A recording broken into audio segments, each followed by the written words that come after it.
Television screen पर दिखाया जा रहा नजारा किसी अखाड़े का नहीं, बल्कि यह नजारा बिहार की सत्तारूढ़ पार्टी जदयू का है।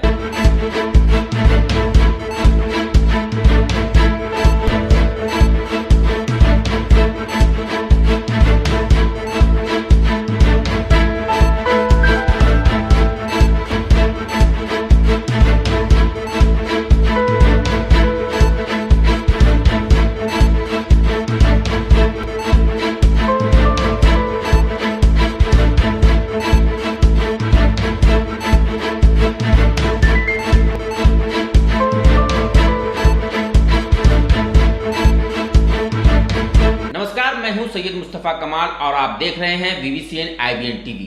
गया में शनिवार को एक अजीब हाई वोल्टेज ड्रामा देखने को मिला, जिसमें बिहार की रूलिंग पार्टी जदयू के नेता ही आपस में भिड़ गए। यानी कुल मिलाकर पूर्व से शनिवार को प्रस्तावित जदयू की गया जिला कार्यकारिणी की मीटिंग का नजारा किसी अखाड़े से कम नहीं था। सूत्रों की माने तो हंगामा की वजह बैनर पर केंद्रीय मंत्री RCP सिंह की तस्वीर नहीं होना बताया जा रहा है, तो दूसरी तरफ पार्टी गुटबाजी भी मानी जा रही है। पूर्व के दिनों में देखा गया है कि गया जिला में पार्टी को दो नेता नियंत्रित कर रहे थे और वो अपने लोगों को पार्टी के बड़े पदों पर मनोनीत करवाने में कोई कसर नहीं छोड़ रहे थे। वहीं दूसरी तरफ पार्टी के समर्पित नेताओं को दरकिनार किया जाता रहा, जिससे पार्टी में असंतोष का माहौल बनता रहा, जो कि पिछले केंद्रीय मंत्री RCP सिंह के आभार यात्रा और जदयू संसदीय अध्यक्ष उपेंद्र कुशवाहा के बिहार यात्रा में साफ देखने को मिला। बहरहाल हंगामा चलता रहा और बैठक भी बर्दाश्त नहीं की जाएगी। सीधे पार्टी से निकालने की कार्रवाई होगी, मैं आपको बता देता हूं।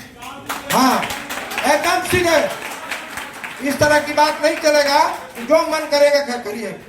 हाँ, आग्रह करेंगे कि जो आपको बात कहनी है, मंच हम खुला दे रहे हैं, अपनी आके बात कहिए, जिससे आपको नफरत हो, प्यार हो। नेता नीतीश कुमार है, अब बीच में आपको घर की लड़ाई, आप कपार फोड़ रहे हैं दूसरे, कोई चले, ये सब बात नहीं चलने वाला है। जहां मन करेगा मीडिया देख लिए, उछलने लगे। मीडिया के देख कर उछलने वाला बीमारी बंद करिए। गुटबाजी नहीं चलेगा, मैं आपको बता देता हूं साफ साफ। इसलिए जी, और हम आग्रह करेंगे, जरा माइक ठीक करिए भाई। आग्रह, कोई पार्टी लाइन के सवाल पर कोई व्यक्तिगत कोई बात हो तो आप मुझे आके बता दीजिए। पब्लिक मीटिंग में आप उल्टा पुल्टा नेता के खिलाफ, आप पार्टी के खिलाफ बोलिएगा, सीधे काम गड़बड़ होगा, शोकॉज होगा, कार्रवाई होगा। आप कोई घर की बात है, मीडिया बाहर चली जा, तो आप अपने अंदर कोई बात है, कोई समाजवादियों का दल है, डॉक्टर राम मनोहर लोहिया, जयप्रकाश कर्पूरी ठाकुर, बाबा साहब अम्बेडकर के विचारों पर यह पार्टी चलती है। इसलिए आप अपनी बात कहनी है, जब मीडिया के लोग नहीं रहे तो खुले तौर से आप बहस कर लीजिए। और दल और दिल और परिवार मोहब्बत से चलता है, नफरत से नहीं चलता। अब परिवार है तो कुछ टकराता है, इसका मतलब ही नहीं कि गर्दन काट दीजिए उसके बाद कहिए कि अब हम क्या करें। ऐसे मत करिए। और गया बुद्ध की भूमि है, ज्ञान की भूमि है। ज्ञान की भूमि पर अज्ञानता का काम करना बड़ा दुर्भाग्य है, बड़ा दुर्भाग्य। इसलिए हम आग्रह करेंगे अध्यक्ष जी, जो लोग बोलना चाहते हैं, हम 8 बजे तक बैठेंगे, 10 बजे तक बैठेंगे, अपना मन भर लें, अपनी बात कह लें कि कहाँ कमी है, क्या दिक्कत है। पार्टी का सीधा निर्देश कि अपनी बात, यहाँ अगर कोई बात हो, कोई गुटबाजी हो, कोई दिक्कत हो, वो भी बता दें तो नेतृत्व तो समझेगा। हम अपनी बात बता देंगे राष्ट्रीय अध्यक्ष और प्रदेश अध्यक्ष को, नेता को बता देंगे। राष्ट्रीय सेवा योजना के क्षेत्र में बेहतर कार्य के लिए गया कॉलेज के MBA के छात्र विशाल राज को दिल्ली में सम्मानित किया गया। विशाल समेत देश भर में 30 स्वयंसेवकों का चयन राष्ट्रीय सेवा योजना पुरस्कार 2019-20 के लिए हुआ था। शुक्रवार को महामहिम राष्ट्रपति ने वर्चुअल रूप से सभी प्रतिभागियों को सम्मानित किया। इस कार्यक्रम का DD न्यूज नेशनल पर सुबह 9 बजे से प्रसारण किया गया था। बिहार से विशाल राज समेत जयप्रकाश विद्यालय के JPN कॉलेज छात्र ममता को भी यह पुरस्कार मिला। इन लोगों ने पौधारोपण, दलित बस्ती में बच्चों को निःशुल्क पढ़ाई, मतदाता जागरूकता अभियान समेत कई सामाजिक कार्यों में बढ़ चढ़ के हिस्सा लिया था। श्री विशाल राज, गया कॉलेज, बिहार। आपने स्वास्थ्य और रक्तदान शिविरों के आयोजन और वृक्षारोपण में सक्रिय भूमिका अदा की। विभिन्न सरकारी योजनाओं को बढ़ावा देने में सहयोग किया। जेंडर सेंसिटाइजेशन कैंप भी आयोजित किए। श्री विशाल राज। यह राष्ट्रीय सेवा योजना मेरी जिंदगी में वर्ष 2018 के जनवरी माह में आई थी, जब मैं गया महाविद्यालय बीबीएम में विद्यार्थी था। राष्ट्रीय सेवा योजना ने मेरी पूरे जीवन को पलट कर रख दिया। मेरे अंदर पढ़ाई के साथ साथ व्यक्तित्व विकास, पढ़ाई के साथ साथ लोगों में व्यवहार, एकदम से मतलब एनएसएस ने मुझे एक जीने का नया तरीका दिया। राष्ट्रीय सेवा योजना यह पुरस्कार मेरे लिए मेरे जीवन का सबसे बड़ी उपलब्धि है, और एनएसएस में भी राष्ट्रीय सेवा योजना पुरस्कार सबसे बड़ा सम्मान है।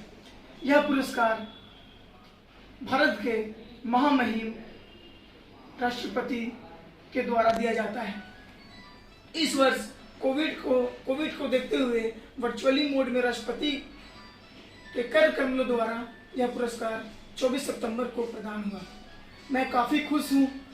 आज मेरे पूरे मोहल्ले वासियों में, मेरे विश्वविद्यालय में, मेरे गया कॉलेज गया में, प्राचार्य में, कुलपति में, हर जगह मेरे दोस्तों में खुशी का माहौल है।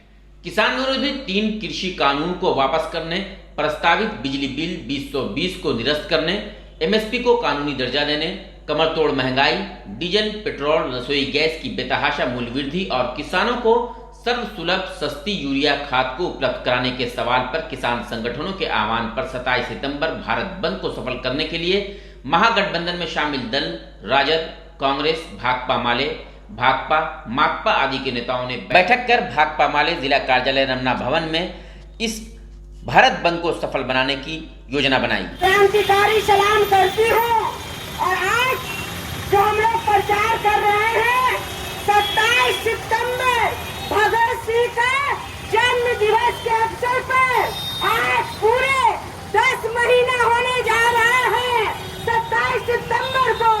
इसलिए किसानों ने ऐलान किया है कि 27 सितंबर भगत सिंह के जन्मदिन के अवसर पर पूरे भारत का चक्का जाम रहेगा। भारत सरकार के पोषण माह की योजना के तहत गया के गांधी मंडप में भारतीय खाद्य निगम गया कार्यालय के द्वारा न्यूट्रिशन किट बच्चों एवं महिलाओं के बीच वितरित किया गया। आयोजनकर्ताओं ने कहा कि सही पोषण तभी देश। इसी तर्ज पर हम लोग भारत सरकार की इस योजना को आम जनों तक पहुंचाने को संकल्पित हैं। आज हम लोग पोषण माह के अंतर्गत न्यूट्रिशनल किट्स का डिस्ट्रीब्यूशन कुपोषित बच्चे और महिलाओं के बीच में हम लोग कर रहे हैं। भारत सरकार का जो अभियान है पोषण माह का, उसके अंतर्गत हमारे बिहार क्षेत्र के महाप्रबंधक श्री संजीव कुमार भदानी के दिशा निर्देशों पर बिहार के सारे मंडल कार्यालयों में पोषण माह का आयोजन किया जा रहा है। इसी के अंतर्गत गया मंडल कार्यालय के सभी कर्मचारियों के द्वारा यहाँ के जो भी कुपोषित बच्चे और महिलाएं हैं उन लोगों के बीच में न्यूट्रिशनल किट्स का डिस्ट्रीब्यूशन किया जा रहा है। न्यूट्रिशनल किट्स में दलिया है, साबुत मूंग है, चना है, सत्तू है, मखाना है, केला है, और इसके साथ बच्चों को अलग से बिस्किट एवं दूध का पैकेट दिया जा रहा है। इस कार्यक्रम को सार्वजनिक स्थल गया के गांधी मैदान में इसलिए किया जा रहा है ताकि लोगों में जागरूकता फैले और लोग जागरूक बने। पोषण व्यक्ति के महत्वपूर्ण विकास में महत्वपूर्ण योगदान देता है उसके विकास में। तो सही पोषण देश रोशन। धन्यवाद। गया के अति नक्सल प्रभावित क्षेत्र इमामगंज प्रखंड के कोठी नदी पर बना पुल होने लगा क्षतिग्रस्त। हम आपको बता दें कि यह पुल झारखंड राज्य के पलामू, डाल्टनगंज समेत चतरा जिला को जोड़ता है। स्थानीय ग्रामीणों ने बताया कि जब पुल का निर्माण हो रहा था तभी कोठी गांव की जनता ने गुणवत्ता को लेकर विरोध किया था, मगर किसी ने एक नहीं सुनी।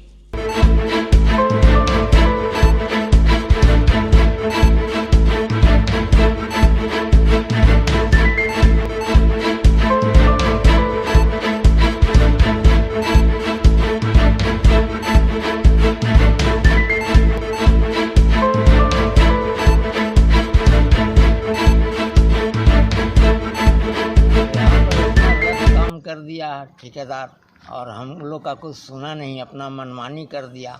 आज पुल धंसा जा रहा नए के टाइम से, अभी फिर धंस गया, बैठिए जाएगा यार। गाड़ी बड़ा बड़ा चल रहा है और मरम्मत चाहिए, और नहीं होगा तो बेकार बर्बाद हो जाएगा। खड़ है ऐसे तो हम लोग का ढलाई में भी नहीं पड़ता है, इतना पतला लीकी। लीप पोत बराबर है, एक मुट्ठी भी ना है। इसको मरम्मत ढंग से वो कराएं आकर के, और भाई इसका निगरानी करें, नहीं तो पब्लिक का फिर बहुत तकलीफ होगा। बना किस काम के जब खुशी है नहीं। जी हाँ, हम लगातार आपको आपके आसपास की समस्याओं से अवगत कराते रहे हैं और इसके निदान के लिए प्रयासरत भी रहते हैं। टेलीविजन स्क्रीन पर जो अभी सड़क की हालत दिखाई दे रही है, यह गया शहर के वार्ड नंबर 30 का है, जो कि शहर के बेहद ही पॉश इलाका माना जाता है। इस इलाके को भारत के वीर सपूत और शहीद भगत सिंह के नाम पर रखा गया है। सरकार के नगर आवास विभाग ने इस इलाके में कई पार्कों का निर्माण भी किया, जो पूर्ण रूप से सुसज्जित है, मगर न सड़क न नाला तो पार्क बन गया तालाब। सिर्फ इस सड़क का ही नहीं, इस इलाके में पड़ने वाले सभी सड़कों तालाबों का यही हाल है। सड़क बना नाला और पार्क बना तालाब। स्थानीय विधायक का भी चुनाव इसी सड़क से आगमन होता है और इसी पार्क में उनकी चुनावी सभा भी होती है, लेकिन आवाम को मिला बस आश्वासन। आप भी अपने आसपास की समस्याओं को स्क्रीन पर आ रहे हमारे व्हाट्सएप नंबर पर हमें भेजें। हम बनेंगे आपकी आवाज, क्योंकि हम हैं बिहार की निष्पक्ष आवाज। बने रहिए VVCN IBN टीवी पर, खबर भी असर भी। अभी के लिए हमें और हमारी टीम को दीजिए इजाजत। नमस्कार।